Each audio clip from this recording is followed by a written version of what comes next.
B, you should find a specific company that's at the margin, or a startup you like, or a company that generally any company needs to grow, right? They always want to get more revenue at a reasonable cost. So find one that a lot of people don't think about or use, that you uniquely care about. Craft some initial documents or deliverables or things you can give them that say, hey, here's a landing page copy. I rewrote your landing page. Here's what you should be doing, right? Or I crafted this ad for you, or here's a strategy I came up with the different ad channels you should test first. All right, we are recording. Today I have on Asher King Abramson. He is a partner at Bell Curve, where they create and implement marketing strategies for some of Silicon Valley's fastest growing companies. He's also the CTO and technical advisor at BidOps, as well as a former head of engineering at App Academy. So Asher, thank you for coming on today. Yeah, great to be here. Thanks. Definitely. So you already saw these questions. I ask this almost every time. What is the most exciting thing you're working on right now, and why is that? Yeah. So right now, what I'd say we're most excited to work on is I'm writing the curriculum for a course on growth that builds off of what we've seen for all our different clients so far. So it's targeting the person. Usually it's like a recent college grad who startups tend to hire, who can't afford a more senior growth person, who goes, hey, I need some mentorship, or I need to figure out how to run Facebook ads well, or AdWords well, or cold email effectively, or whatever it is. And getting them from whatever it is, 5 to 60, as opposed to, getting them a job in the first place, which is what I was doing at App Academy, or what, Reforge does, which tends to be a little bit higher level, targeting, more senior marketing folks. So we've talked with a bunch of CEOs, and a lot of them have been like, hey, we would pay for this almost immediately for our marketing hire. And we're getting some good initial buzz. And so we're heads down and actually working on it right now and getting it to the point where we can launch it. So that's what I'm most excited about, along with killing it for our existing clients who are also great. And yeah, pretty much that's where we're at. Okay. So you guys are definitely really busy with client work and your own internal projects. So for this program, is this going to be something that you are going to start as a product, or are you going to release this more as a lead magnet for Bell Curve and just to, help grow you guys' authority in the space? Yeah, it's meant more as a separate product. So the way, we may have some folks who get interested in through the product tangentially, but we see it very much as solving the problem of, you have someone who's on your team already. You've already done the decision of, all right, do we use an agency or do we hire in-house? You're like, we're hiring in-house, but you still need a lot of that training and knowledge that we would have provided anyway. So it's a step beyond having an agency on retainer or doing that sort of consultative work and saying, hey, here's what we do, like do it self-serve, and we'll pretty much open up all the internal documents we have and train you up as if you were our own employee, but have someone in-house doing it. Oh, wow. Yeah, that's pretty cool. I think that's an awesome product, because that is such a huge inefficiency in the market. Is there's so many companies that don't really have enough to hire an experienced growth professional, but they absolutely need to start building out a growth team. So that's cool. Exactly. Yeah. And I've been in that spot, right? When I was at App Academy, I ended up in that position, launching a couple new products or looking into them and being like, all right, how do I actually do this? Like, what does it mean to run Facebook ads? How do I cold email well? I remember sending some very, very horrible cold emails in retrospect, and hopping on some sales calls and getting extremely embarrassed, hearing them say yes on the call, but not understand that it was really a no. Right. And I think having experienced some of that firsthand helps a lot, but, that's the hope, is, where there's 1, there's 10, and where there's 10, there's 100, and growing from there. Yeah. Yeah. So this is kind of actually, this kind of brings up a topic I find super fascinating in growth, is that people will take on these growth roles in startups, especially, and it will literally run the gamut from making product changes in a code base to cold emailing, and then trying to do a sales process for a product, pure business development and sales. So, you had a background in engineering. How did you get into growth? How does engineering fit into the whole growth paradigm? Does everyone need to know how to code to be a growth practitioner? How do you feel about that? Yeah. So I'm not going to say it was the best, but it was definitely motivating. Was when I was an engineer, I built about 20 different side projects and worked on some products and could not grow them. It was humiliating, right? Like everything from an automatic apartment search and open house touring service to It's procurement software you mentioned Mhm. to, God, what else? I mean, there was the only thing I ever quote unquote got to grow was a tool that I'd built for recruiters that tracked how long job posts were up on specific companies' websites that were not like Yeah. Indeed.com. One guy, Nice. one person literally Venmoed me out of his own pocket because he could not convince his boss that it was worth it for him to buy. And that was it. And so eventually, I guess it just got beat into my head enough that, hey, Mhm. building things is not enough. I'm sure, if you come with from more of a business background, you get it earlier, but I Mhm. call it the field of dreams era, right? Like you build it and nobody comes. And that happened to me enough that I went, okay, I have to learn how to do this well. And so uh, a friend of mine, Julian, who you mentioned, was starting up a growth marketing agency himself around this time. And he'd worked as an engineer before and worked Mhm. as a VP of growth at a couple different companies. And so he said, hey, do Mhm. you want to join in? I saw a good place to fit in with what I knew around management and operating and a lot of the people side, and Mhm. picked up the rest from there. So that was really the journey, from being an engineer to doing growth more formally, aside from the crappy kind of swings that I was taking before. Yeah, yeah, and learning like the whole process of being a growth professional. Yep. Um, Man, yeah, because you have done a lot. This is another one I thought was kind of interesting. It says in my notes here, it says you're a neuroscience researcher during your undergrad days over at Yale for a while. You were an audit intern at KPMG, and then of course an instructor at App Academy, as well as an engineer in a number of positions. So now you're doing growth. What is it that makes you want to do this, wide range of different, uh, I guess, careers, professions, and why, like, does that tie in at all to your interest in growth and moving around at all these different functions, I guess, in tech? Right. I think of it a lot like there's a concept in CS called a hill climbing algorithm, which is, you Mhm. kind of look at where you're at right now and you see, okay, what is like good from my current position, instead of having some overarching idea of, okay, I'm going to be a doctor by the time I'm 35, or I'll be an investment banker by the time I'm 22, which is another very valid way of approaching your career. And so Yeah, yeah, in jumping around a lot of it was, hey, what am I doing right now? Am I happy? Does it feel like it's being useful? Am I creating value for the people I'm around? And there reached a point at a number of these roles that I was in where I went, no. For example, accounting is a good example here, where there's a bunch of people who love accounting. I have nothing against it. I think it's great. It's very important. And we use some great ones at Bell Curve. hmm But for me, I saw the people who were doing this for, 10, 15 years, and it did not look like they were having a good time, at least at at KPMG where I was. And it just wasn't the role that I wanted to be doing. So I went, okay, what else is out there? What's like the opportunity cost of doing accounting? And in seeing what else was out there, it seemed like so at that point it was tech and startups. I didn't know much more than that, aside from uh, that they seemed pretty cool. The work environment was good. Really did not know much about the space, but hmm interned for one my senior year of college. It was it was like a social media mashup app that you see a lot of, if you look at any of these apps that people pitch at competitions. yeah, Loved it. Did a lot of yeah, customer feedback for them, and realized at that point that they needed engineers with all the requests that they were getting, and they didn't have enough yeah, engineering bandwidth. And I yeah, saw this and talked with a couple other entrepreneurs who were in the co-working space we were in, and it was very clear that like hiring coders was a big problem for them. And so I kind of narrowed down as, hey, this is a huge problem. It's something that they really need, that I would love to be able to do. Aside from personal, just like productivity and saving time and all the benefits that come from coding. And so it just made the yeah. most sense to do afterwards. So it's very organic, sort of, hey, where am I at? What do people need? What also kind of matches what I want to do right now? And there's no grand overarching plan here. I know some people do, and I think it's great if they do, but I did not. Okay. Yeah, that makes sense. So with that hill climbing algorithm, just giving yourself that, opportunity to get these different viewpoints and, not get stuck at that local maximum, make sure you're exploring all your opportunities and really doing what's best for your life.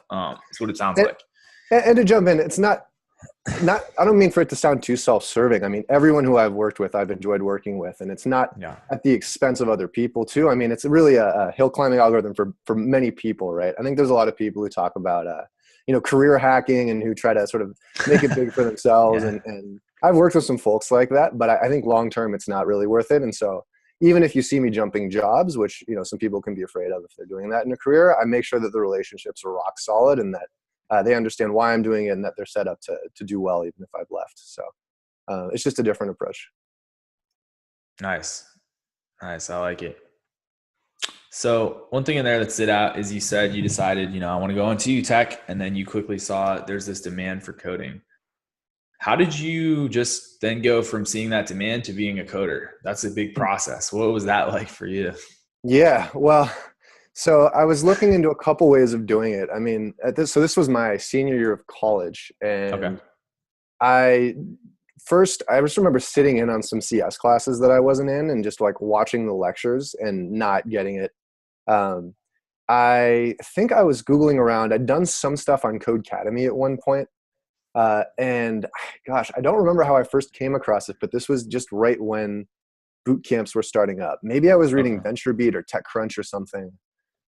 And it just kind of clicked. The instant I saw it, I went, okay, this is the most like efficient way of learning the skill that I really want to learn.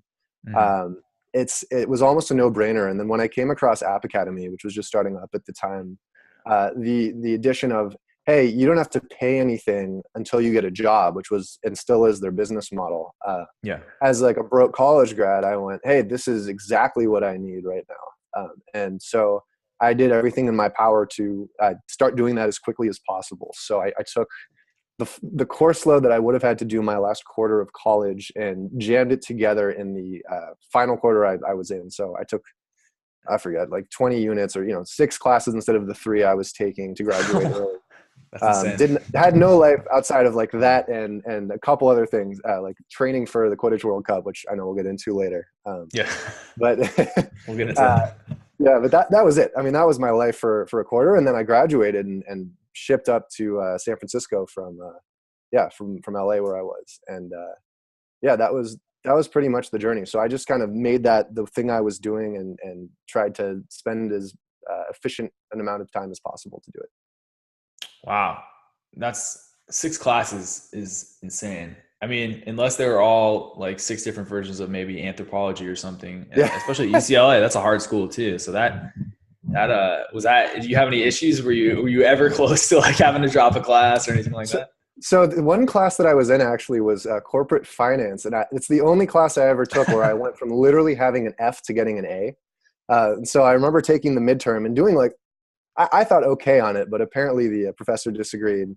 I remember talking with him. It turned out they had misgraded part of the test, but I also just sat down in the library and studied like insane amounts of hours and ended up doing very well in the class. I literally went from an F to an A. So there were some moments, but honestly, I mean, thinking back, if I'd still gotten that F, it's probably not the end of the world. But anyway, water under the bridge now. So yeah, no, that's awesome. The six classes make it happen.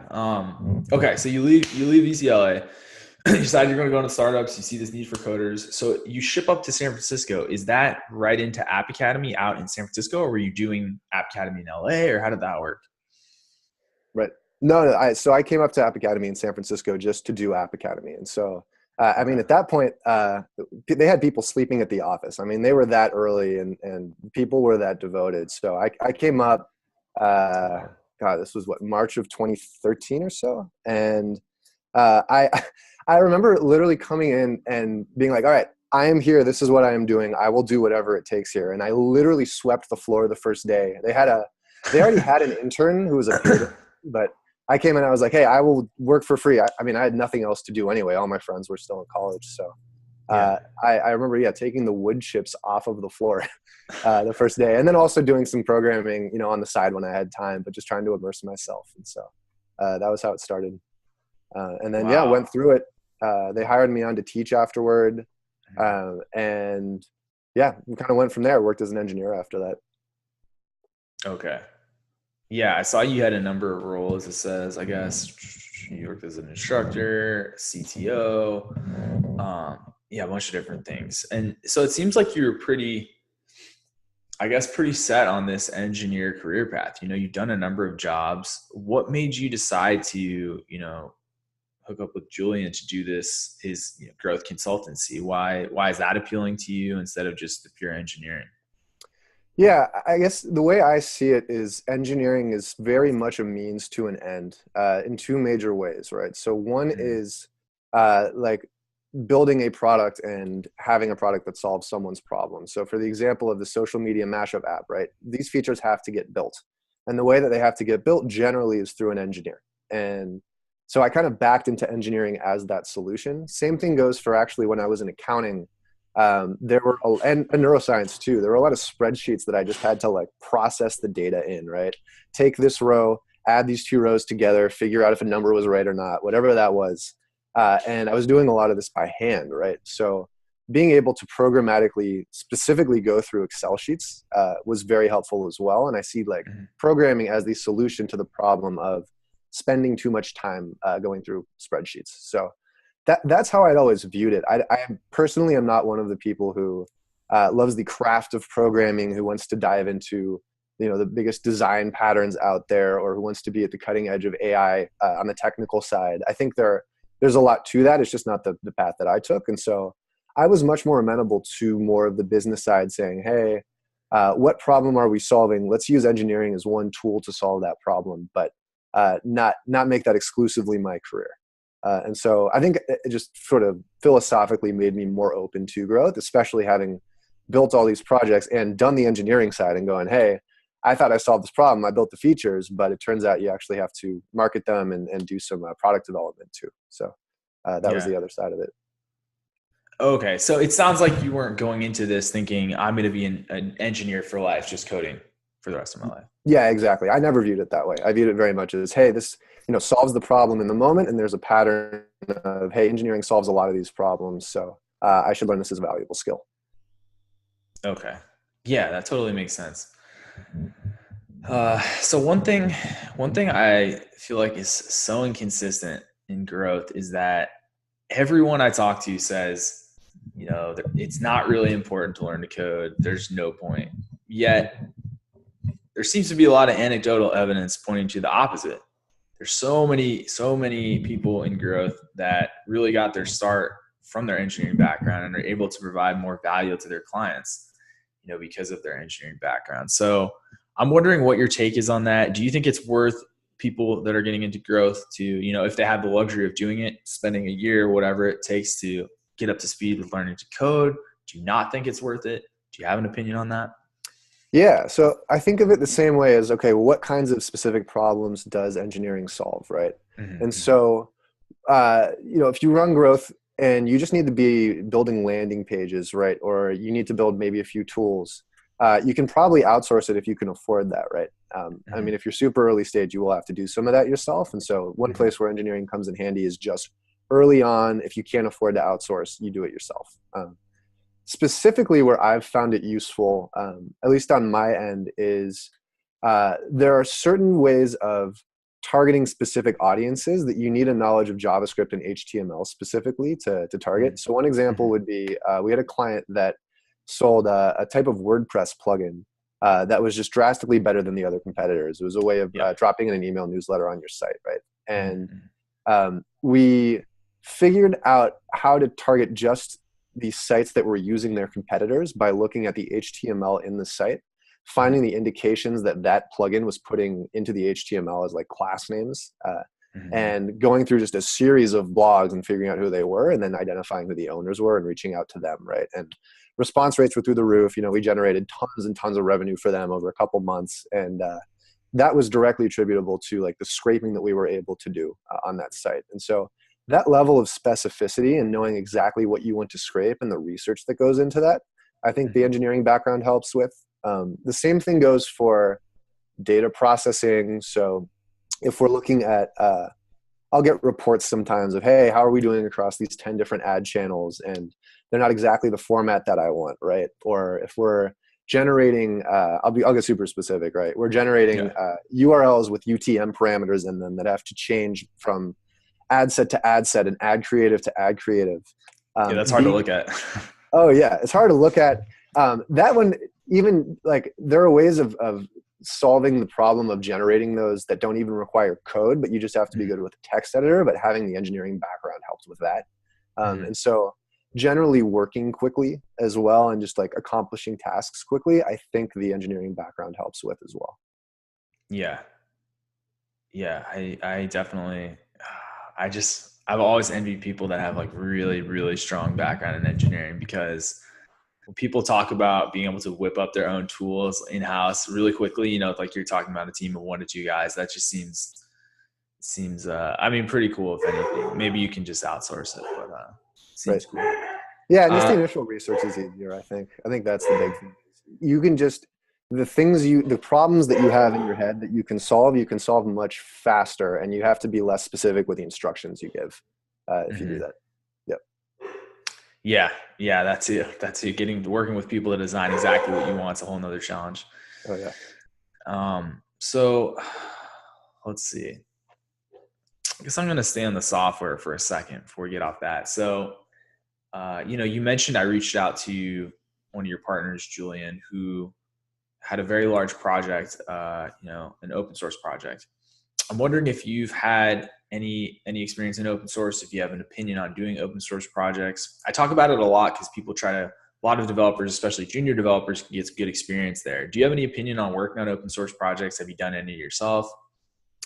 Yeah, I can speak from the perspective of hiring, right? So I've interviewed, I mean, at this point, probably over 100 engineers just in the work I was doing at App Academy and managing a team and working as an engineer, interviewing other engineers. And Wow. when you see someone working on open source, it gives you a pretty clear reference point for the type of code that they write at scale as opposed to with a dummy toy project. So a lot of people out there and a lot of bootcamp grads now, they make their Twitter clone and they have that on GitHub and they expect you to look at that. And it looks like that's like one of the first things I made, the Twitter clone. Yeah, exactly. So, I mean, there's nothing wrong with that, right? But every other bootcamp grad does it, and you can see that it's reflective of the specific instructions in the bootcamp curriculum, right? When you look at that code. So seeing someone who's on open source just gives you another reference point that's totally separate from any kind of structured environment. That's kind of helpful. And then as far as working with a team, some people make the argument of, you're able to work on a larger project with the team and you're able to communicate well and talk about code and write about code. There's some parts to that you can look at. It's more of a secondary check of just like, hey, what does this person write? Is there anything crazy about that? Anything we should be more wary of than a big pro? And I mean, that's mainly it. Once you're talking at the scale of, hey, I started this open source project and it got huge, and I'm the main maintainer of this. That has a lot of benefits for recruiting, for example, right? There are other developers who know you now, you're part of the ecosystem, and that's very powerful. But as far as a junior developer just starting out, I think it's helpful as a reference point, but it's not essential. And as long as you can get across the fact that you can ship products, you can solve problems well, and generally write decent code, then that'll get you through. And again, that's just me, right? There are other people who feel very differently. So that's just the hiring perspective that I took. Nice. No, that's awesome. I mean, especially given that you've worked with hiring that many developers. Right. So on to the non-software topics. So your blog, you have an interesting blog. You write about a number of topics. Growth and productivity are big ones. But I did notice that productivity takes up a huge amount of the post space on your blog. So what is it about productivity that inspired you so early on in your career, and what can managers and employees do to be more productive? Boy, yeah, there's a whole trove there. Yeah, take it any direction you want. Yeah. No, I'm trying to think why I end up writing about productivity so much, and I think I spend enough time thinking about it and being very deliberate with my time and attention that productivity just ends up being the substance of that. So I'll give you an example that's kind of out there, but people get a kick out of is an old apartment I used to live in we just had a lot of trouble taking out the trash. So it seems super simple, right? Every week we'd have to take it out. We'd have to take the trash bag out, down the stairs to the trash cans, roll 2 trash cans through this like 80-foot long tunnel out to the street. It's like obstacle course. Oh yeah, absolutely. And then take them back in on Friday and wheel them all the way back, right? And that mixed with the fact that roommates were out of town a lot, and it's just kind of a pain to ask people to take it out and coordinate, got my brain kind of whirring, right? And the solution that we arrived at, which I thought was a good one, was I found a local high schooler to take out the trash, who we paid, each of us paid $15 a month, didn't Yeah. have to think about it. And it was, one of the best hires I've ever had outside of all the engineers who I've hired. Right. And it's like that sort of thinking and those sorts of solutions that I end up arriving at that I think let me give like new answers in the space when there's so much crap out there about just productivity blogs, especially high level stuff around the mindset or thinking like, I don't know. I see a lot of foofy stuff out there. And so I think of, okay, if I'm going to write about something, how can I uniquely contribute to that? And productivity ends up being where my brain's at. And so, where it manifests itself for day-to-day management and teams comes in the form of, there's so many ways. A lot of it requires experiencing a problem before you solve it. So if I'm trying to think of a specific example at Bell Curve, right? So one example is when I first started at Bell Curve, right? And we were just getting this thing off the ground. All of our clients were on Slack. We had 12 different Slack channels, one for each client that we were working with. They were constantly pinging us, asking questions, giving us tasks to do, and kind of going back and forth. And it was incredibly distracting, right? Yeah. And so one of the first things I had us do was we actually moved off of Slack onto Asana, which let us not have to be as real time with the chatter and communication we were doing. And it let us have a better sense of what tasks we were working on and how long they would take. So we could start to budget out, hey, how much can we actually accomplish in a week? How much can we promise to clients and that sort of stuff? So it's a lot of sort of backing in front to the solution from that problem and figuring out where that happens across my life, right? From the way I read books at the library to the way that I take out the trash to the way that, what else? The way that I use my phone, right? To avoid distraction. All those sorts of things can kind of play into each other, but it starts with experiencing that problem, I think, and getting super specific about what that is. Okay. Yeah. So it sounds like your approach is like very much focused on being proactive and very pragmatic solutions, because it's like the thing with the trash, it's like you could sit there and spend 20 minutes of your day doing affirmations about how not having the trash taken out doesn't bother you, or you could just, simply hire someone for $60 a month. So I love that. That's awesome. There's a couple of things I want to get into. Asana's great. I want to get into that. But you said to the way you read your books. I know you were like, was it like magna cum laude at UCLA? That's not easy to do. I mean, how do you read books? What's that about? I mean, I want to know the strategy. So problem I hit often was I'd be really deep in a book and I'd be like, I'm not learning anything, or there's too many books on my book list that I don't like have the time to read. Right. And so my goal I realized was I would love to figure out whether a book is worth reading as quickly as possible and do it and save as much time as possible doing it. So what I've ended up doing is I keep this giant list just on a note app that I have, a simple note of all the books I want to read. I take usually the last 10 to 15 books on that list, which tend to be just the most interesting to me that I've put on recently, plug that into a script that I wrote that automatically opens the Amazon pages for all of those books.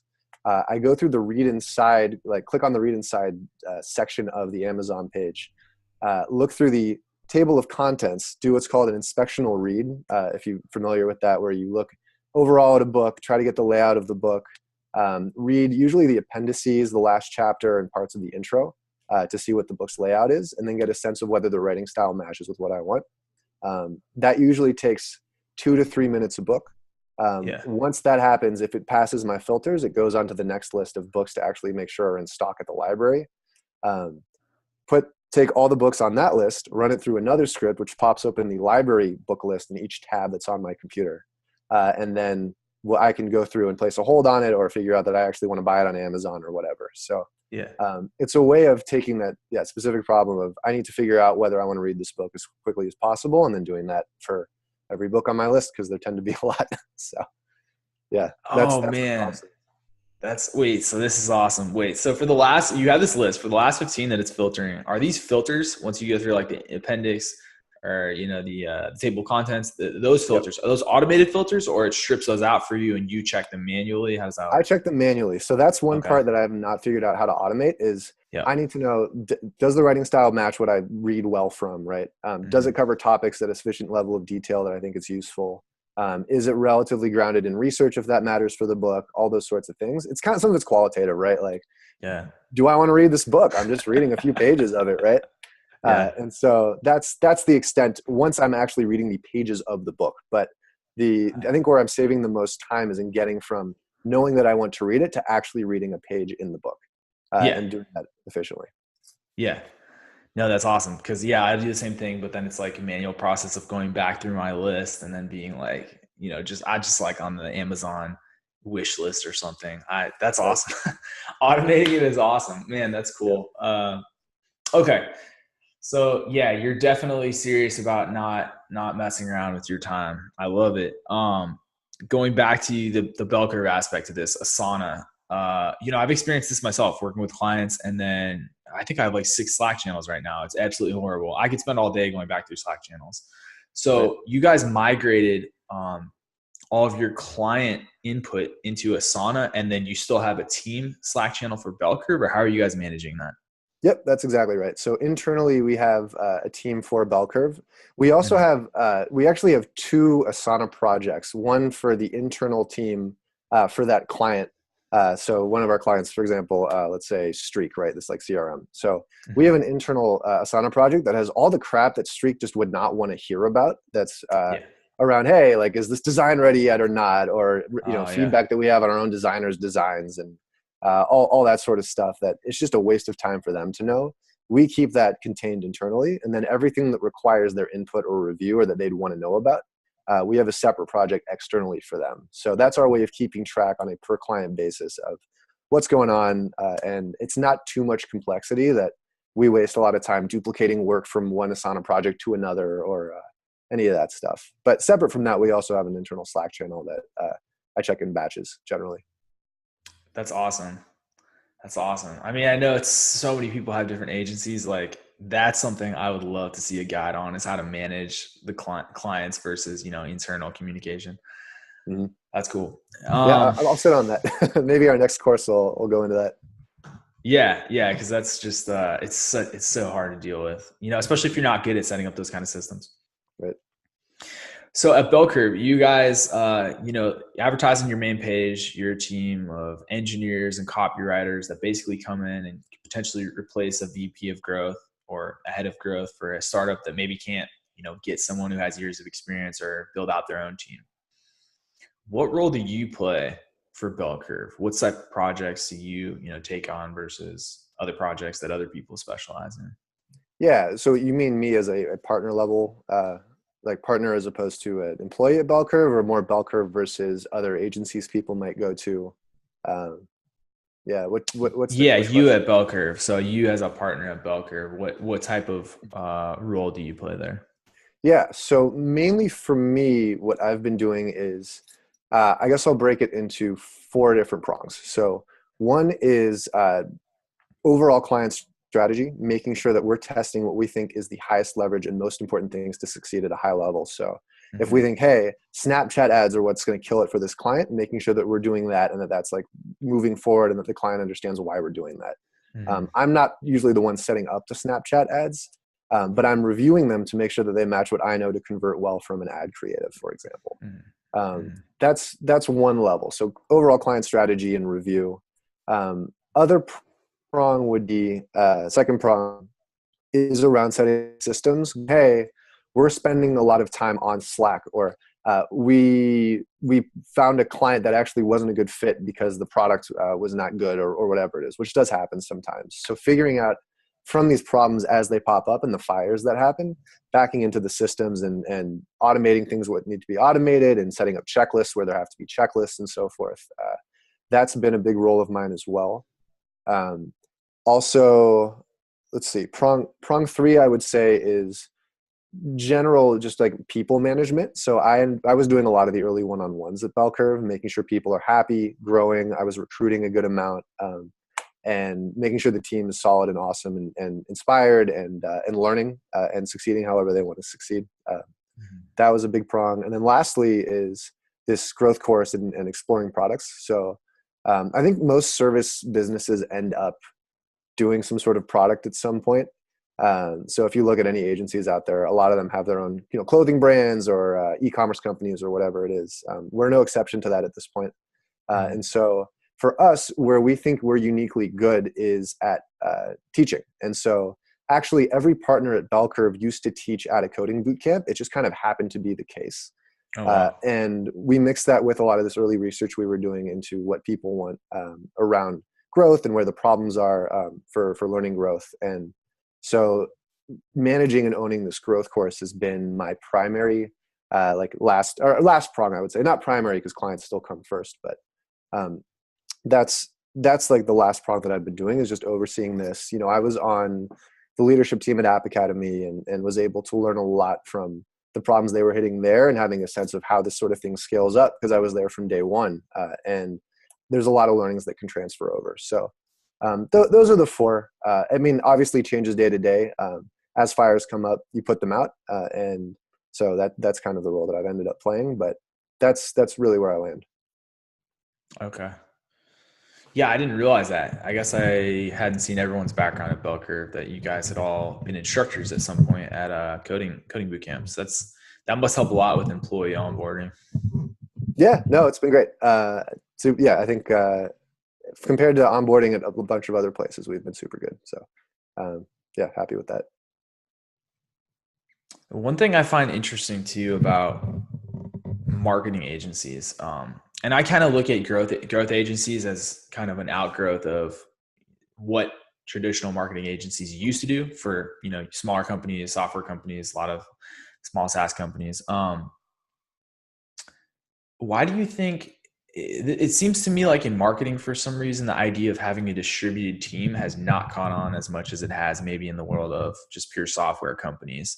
It seems like it could potentially be a huge competitive advantage where having fancy offices, having to have all your employees do all their onboarding and their work in the office could be, a disadvantage in terms of just recruiting and your burn rate to pay for, offices in a place like San Francisco.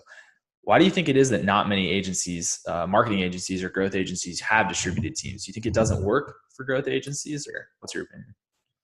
So I should say we are distributed. So we have a bunch of folks in San Francisco, but as you can see, I work from home most days. And I guess I would ask, what are the advantages to not being distributed? And the big one is face-to-face interaction, getting things across really quickly to other team members, and then also specifically on client calls and client meetings. So thankfully, a lot of our clients are in San Francisco, and so I do a lot of meetings face-to-face in SF.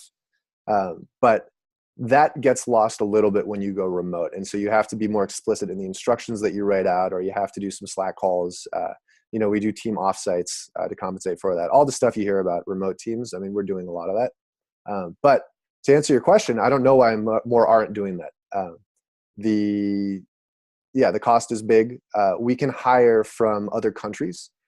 Which is really big. You get access to a broader pool than you would if someone has to move to San Francisco. So that's a huge advantage. Like you said, there's a bunch of other ones too, but I'm a big fan of going distributed as long as you get the social interaction that you need and you can communicate really well with people. So that's the key. Nice. Yeah, it's just I think it seems like it's an obvious choice, or it should be for most growth agencies specifically. I just have a couple more questions about your background. Are you still good on time? Yeah, I'm fine. Okay, cool. You had this because you had this interesting quote on your site, and I just wanted to know where you're going with it. It said it was in discussing your software projects. You mentioned I've worked on a variety of different side projects. They keep me out of bars. What do you mean by that? So. It's just a quip. I think I was at that point when I wrote that, I was reading a lot of like Warren Buffett's shareholder letters, and it just seemed like I think there was some line like that in what he'd written, and I've generally just had a lot more fun and success on just like working on random projects that keep me going. I have something to say when I'm at a dinner or something. I didn't mean much by that. I've actually had a blast at bars too, but it's just kind of it's just a quip. Yeah, I didn't know what quip it was from. I couldn't tell if you meant like bars going out of the weekend or like out of jail. I was like, what? Well, actually, if you mention bars, so I do freestyle rap, and so I'm definitely really? parts, but that's the main stuff. I've actually been asked multiple times to do a freestyle rap on growth, so I'll have to figure out That's dicey. the right It's setting mixing for a lot that. of audiences. Yeah, exactly. That's awesome. That's awesome. Oh man, we'll have to do a round two about your freestyle rap career. But you Yeah, have a third career. So this was another softball underhand pitch question: is your Quidditch career? right. I don't know, what was it, like the International Quidditch Federation? You were some sort of like team captain, founder for UCLA's Quidditch team. How did this happen? What's the story behind that? Yeah. So originally, the way it all started was I was walking back from a flag football practice. It was my freshman year of college, and I saw these Okay. nerds running around on brooms in the mud, and Yeah. it was one of those moments where I saw it, and I went, I have to do this. I just Yeah. can't not do this. And so I literally walked up, introduced myself, and started playing. And it was, one of the greatest groups of people I've ever been a part of. I mean, it's people who are Yeah. totally unself-conscious about themselves, like Yeah. actually extremely athletic. I mean, we had people, I probably shouldn't say this, but folks on the basketball team were playing with us at one point. A lot of people had played football in high school. It was Yeah. extremely competitive. I mean, concussions are actually a huge risk in the sport at this point. Quidditch. And yeah, and honestly, I mean, you could argue it got me my starting growth in sales a little bit. I mean, we sold Yeah.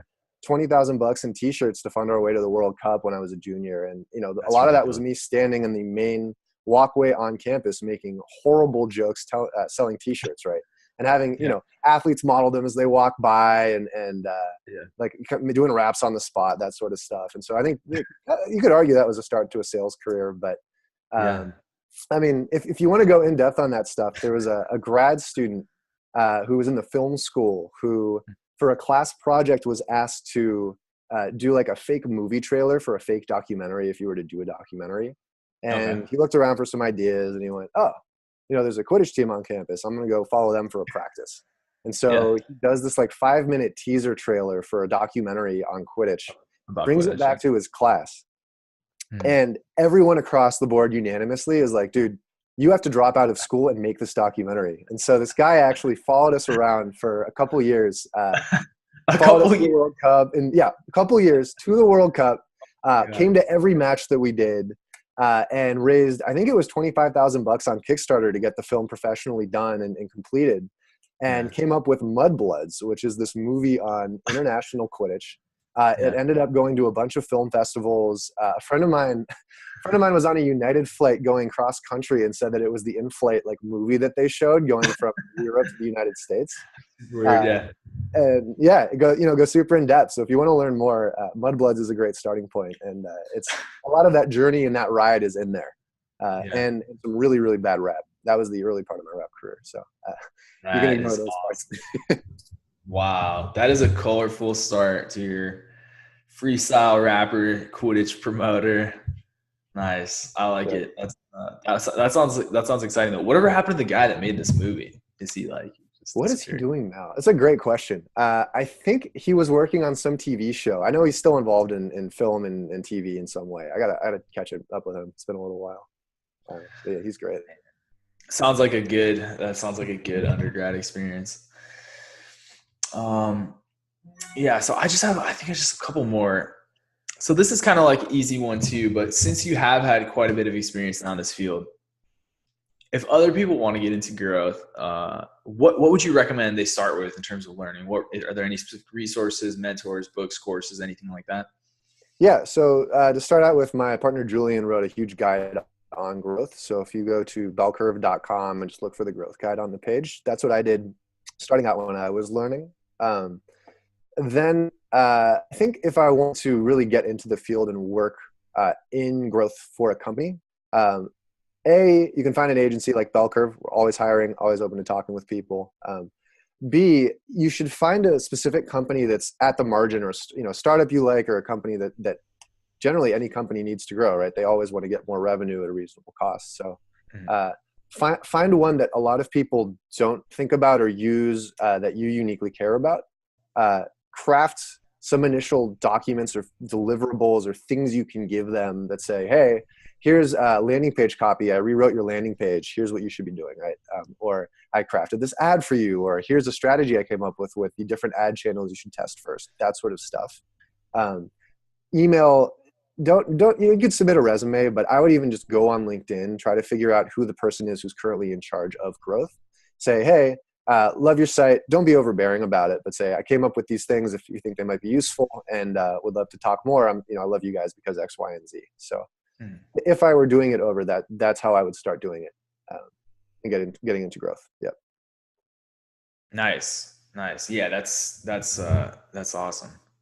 That's definitely, I think, a pretty reasonable way anyone can get a start. So the last one is just, is there anything that I didn't ask you that I should have, or you just like to tell people about that we maybe forgot to talk about? Boy, that's a hard question. I asked that question too, so I love the question. Yeah, what have we not talked about that's useful?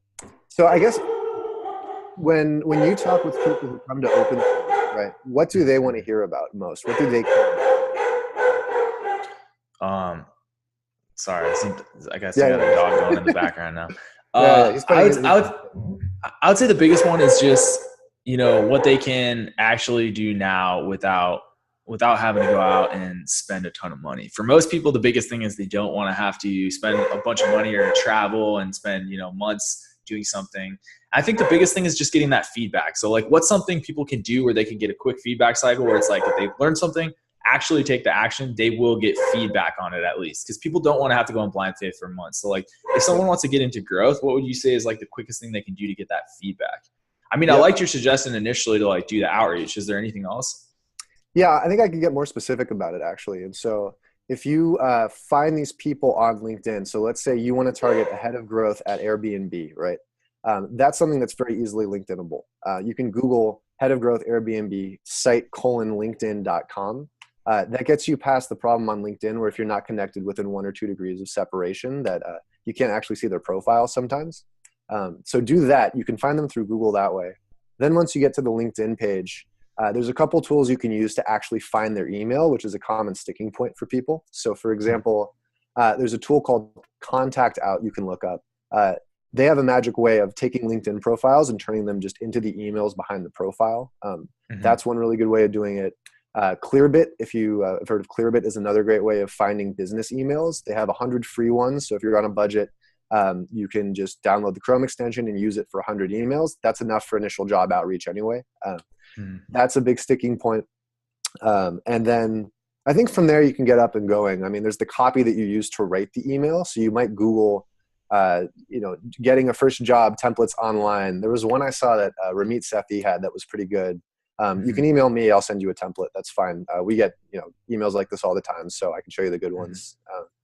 But those would be the sort of actionable get feedback tactics, be tangible on a budget advice that I would have now. Yeah. No, I love that. That's awesome. If there's just a few things that are Googleable and just taking action, that's perfect. That's great. Well, Asher, I'm gonna cut it and we can chat after. But thank you for coming on and giving people so much knowledge, man. That was awesome. Yeah, great. No, I had a blast. This was awesome. Thanks for doing all this.